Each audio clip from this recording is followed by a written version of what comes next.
Well, thank you for having me here. I'm very excited to be here. I've been interested in education since I was a child. And the main thing I've been interested in is how long it takes people to learn something. And you know, when I was little, I was always kind of curious about it. But then as I got to be an adult, I really wanted to know, like, how fast could I teach something to somebody? So this was my first class right here.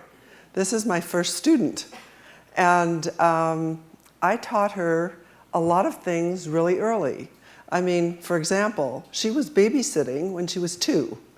And I know it sounds kind of crazy, but you know, I figured, why not? Let her watch her sister who was 6 months old. So I did it. And there are a lot of other things that I taught her as well. Here's my second daughter. This is Janet. She's a professor of pediatrics at UCSF Medical Center.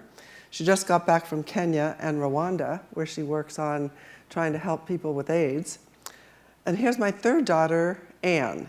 So all 3 of them were subject to this wonderful education philosophy of mine. And it involved things like making sure that they could do a lot of things for themselves early on, including, like, they were all on swim teams early, because I thought, I have a pool, I want to make sure that they're not going to have a problem in the pool, might as well teach them to swim. So this philosophy carried over when I decided to become a teacher. This was in 1984, and my philosophy in the classroom is creating learning environments that empower students.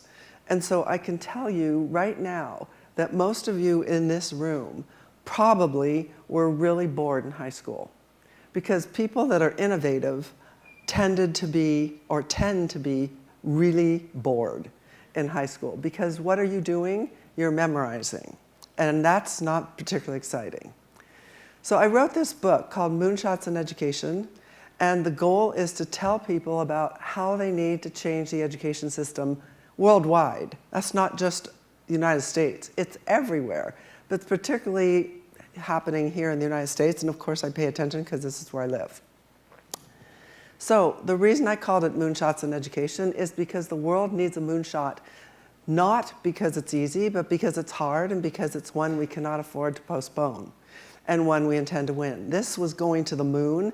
My idea is we need to do this on Earth in the education. So the main thing we need to change, and it sounds like it's really easy, but it's really tough, to change the mindset of teachers from being the sage on the stage to being a guide on the side, from lecturing all the time. Do you know what happens to most kids?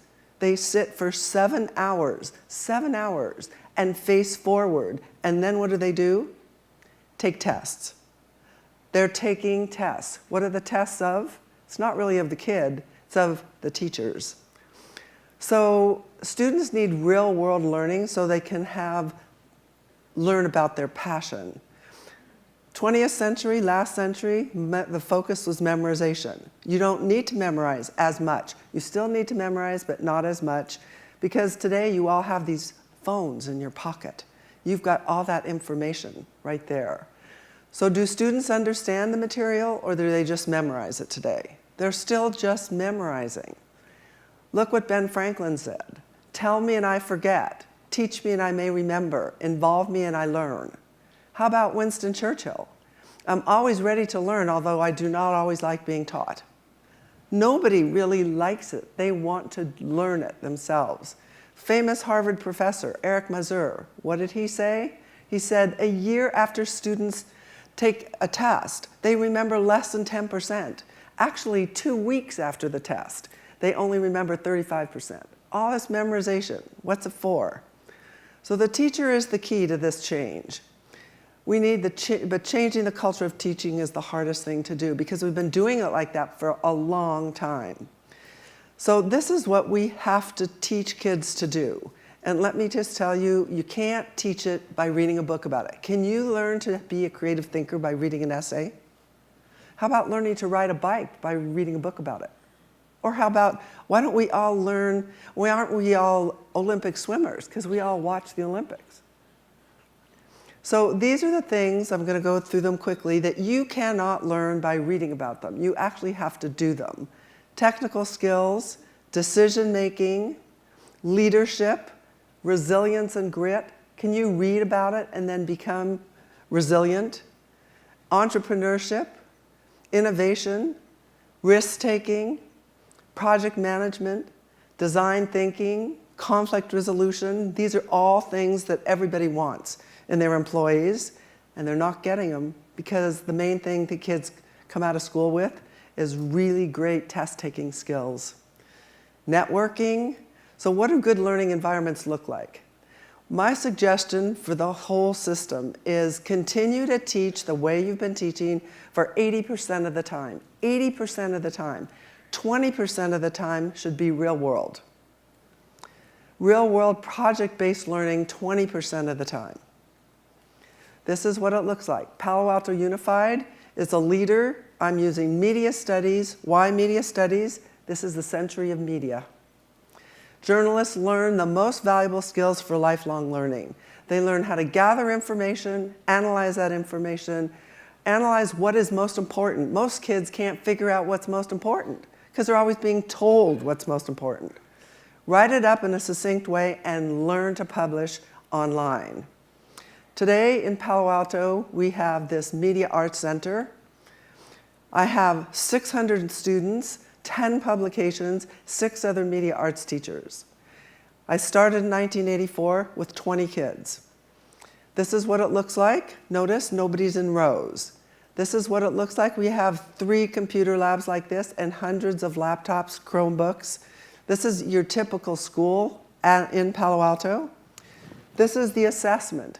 Okay, we still do some of the tests. Of course, we have to do tests because we can't get away without it, doing it. But this is the real test. They produce a newspaper every 2 to 3 weeks that looks like this. 28 pages, 3 sections.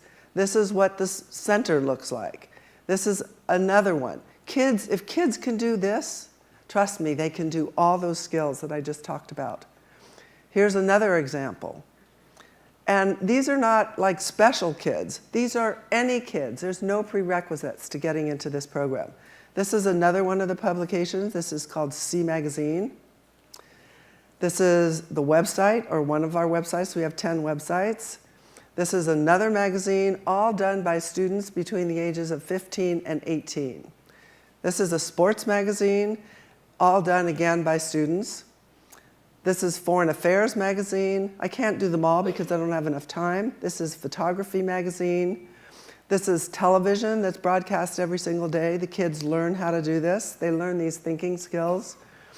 It wins top awards in the United States. Just because I relinquish control to the students doesn't mean they do poorly. Who pays for it? Guess who pays for it? Self-supporting. Students sell advertising. They learn entrepreneurial skills. They have peer pressure, keeps them motivated. They own it. They control it. They publish everything using Google Docs. They use Google Groups for communication, simple. They use Sheets for managing the publication. It's called Moonshots Pedagogy. Moonshots Pedagogy. And these are the things they learn for life. 4 C's. You should remember these. 4 C's. They're so important. Collaboration, communication, critical thinking, and creativity. This is what belongs in every single classroom. This is the class culture: trust, respect, independence, collaboration, and kindness. Trick. A few of the graduates: Jeremy Lin, doesn't necessarily have to go into journalism, right? Did whatever he wanted to do. Gotti Epstein is the media reporter for The Economist. Brian Wong, vice president of Alibaba Group. Liz Gaines, Recode. Do you guys know what Recode is? It's a great website. Todd Sacerdoti, do you know him? Founder and CEO of Brightroll. Noah Snyder, New York Times lead reporter in the Ukraine. This is my most famous student, James Franco. And this is what he said. She showed me I could take my dreams as seriously as I wanted. This is really, really important.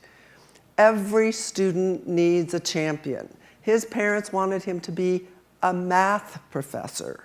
Can you imagine James Franco was a math professor? No. Anyway, you need to believe in them. He was very shy, very shy. So somebody said, well, how can you be an actor?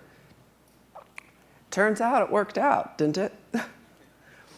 So let's give kids some freedom to find their passion and be prepared for the future. Let them be prepared for a future we can't predict. So this is it. Every classroom to be a moonshot classroom. Every classroom in the United States. I'm on this mission. This is my latest website. I invite you to join. It's called moonshots.org. Just go online and sign up. We'll send you all the information as soon as we have more information. And thank you so much for including me here in this incredible conference of yours. And be sure to be a moonshot supporter. Thank you.